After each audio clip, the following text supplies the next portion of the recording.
ছুটির ঘন্টা, ছুটির সানাই আমার কালেকশনে ছিল। আমার বড় বোন নীলক্ষেত থেকে খুঁজে আনছিল, লুকায় রাখছিল কোনো একটা চিপার মধ্যে, যাতে আমি পরীক্ষার শেষে ছুটির দিনে বইটার সন্ধান পাই, মানে আমাকে রিভিল করা হয়। আমি তো বুদ্ধিমান মানুষ, আগে থেকেই রহস্য ভেদ করে কোন চিপায় আছে খুঁজে বের করে ফেলছি এবং পরীক্ষার মাঝখানে পড়ে শেষ। সো ছুটির সানাই, ছুটির ঘন্টা, এই সবগুলাই সিরিজের অংশ। সেগুলো প্রতি বছর একটা করে ভলিউম বের করতো এবং সম্পাদনা করতো সুনীল গঙ্গোপাধ্যায়। এবং খুলে দেখা, এটা হচ্ছে কাভার, এই হচ্ছে পুস্তানি, এই হচ্ছে পেছনের পুস্তানি।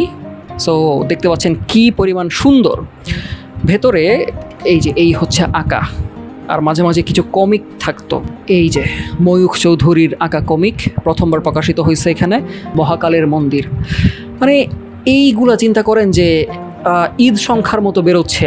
দুই বাংলার এইরকম বাঘা বাঘা লেখকদের সবার একটা একটা করে লেখা নিয়ে সংকলন করা হয়। সো এই হচ্ছে ছুটির ঘন্টা।